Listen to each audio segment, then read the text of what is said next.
श्री कृष्ण भगवान द्वारिका में रानी सत्यभामा के साथ सिंहासन पर विराजमान थे। निकट ही गरुड़ और सुदर्शन चक्र भी बैठे हुए थे।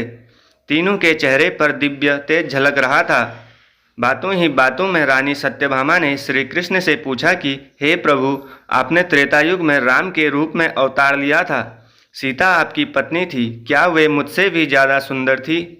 द्वारिकाधीश समझ गए कि सत्यभामा को अपने रूप का अभिमान हो गया है। तभी गरुड़ ने कहा कि भगवान, क्या दुनिया में मुझसे भी ज़्यादा तेज गति से कोई उड़ सकता है?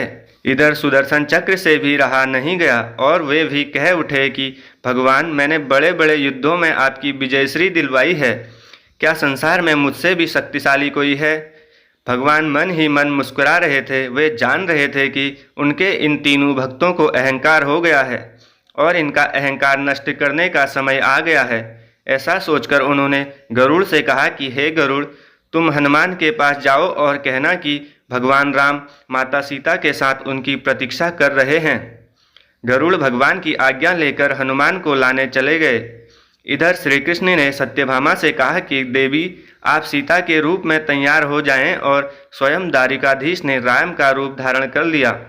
मधुसूदन ने सुदर्शन चक्र को आज्ञा देते हुए कहा कि तुम महल के प्रवेश द्वार पर पहरा दो और ध्यान रहे कि मेरी आज्ञा के बिना महल में कोई प्रवेश ना करे। भगवान की आज्ञा पाकर चक्र महल के प्रवेश द्वार पर तैनात हो गए। गरुड़ ने हनुमान के पास पहुंचकर कहा कि हे बानर श्रेष्ठ, भगवान राम माता सीता के साथ द्वारिका में आपसे मिलने के लिए प्रतीक्षा कर रहे हैं।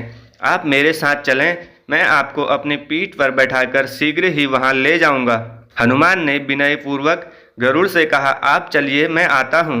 गरुड़ ने सोचा, पता नहीं यह बूढ़ा बानर कब पहुँचेगा, खैर मैं भगवान के पास चलता हूँ। यह सोचकर गरुड़ शीघ्रता से द्वारिका की ओर उड़े। पर यह क्या, महल में पहुंचकर गरुड़ देखते हैं कि हनुमान तो उनसे पहले ही महल में प्रभु के सामने बैठे हैं। गरुड़ का सिर लज्जा से झुक गया। तभी श्री राम ने हनुमान से कहा कि पवन पुत्र, तुम बिना आज्ञा के महल में कैसे प्रवेश कर गए? क्या तुम्हें किसी ने प्रवेश द्वार पर रोका नहीं? हनुमान ने हाथ जोड़ते हुए सिर झुकाकर अपने मुंह से सुदर्शन चक्र को निकालकर प्रभु के सामने रख दिया। हनुमान ने कहा कि प्रभु, आपसे मिलने से मुझे इस चक्र ने रोका था, इसीलिए इसे मुंह में रखकर मैं आपसे मिलने आ गया, मुझे क्षमा करें। भगवान मन ही मन मुस्कुराने लगे। हनुमान ने हाथ जोड़ते हुए श्री राम से प्रश्न किया, हे प्रभु, आज आपने माता सीता के स्थान पर किस दासी को इतना सम्मान दे दिया कि वह आपके साथ सिंहासन पर विराजमान है? अब रानी सत्यभामा का अहंकार भंग होने की बारी थी। उन्हें सुंदरता का अहंकार था जो पल भर में चूर हो गया था।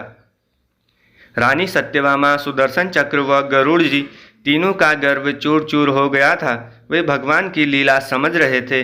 तीनों की आंखों से आंसू बहने लगे और वे भगवान के चरणों में झुक गए। अद्भुत लीला है प्रभु की, अपने भक्तों के अहंकार को अपने भक्त द्वारा ही दूर किया उन्होंने।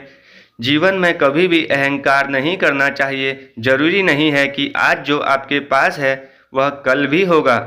मित्रों, आपको ये कहानी कैसी लगी? अच्छी लगी तो वीडियो को एक लाइक कर दीजिए और चैनल से जुड़ने के लिए चैनल को सब्सक्राइब कर लीजिए। धन्यवाद।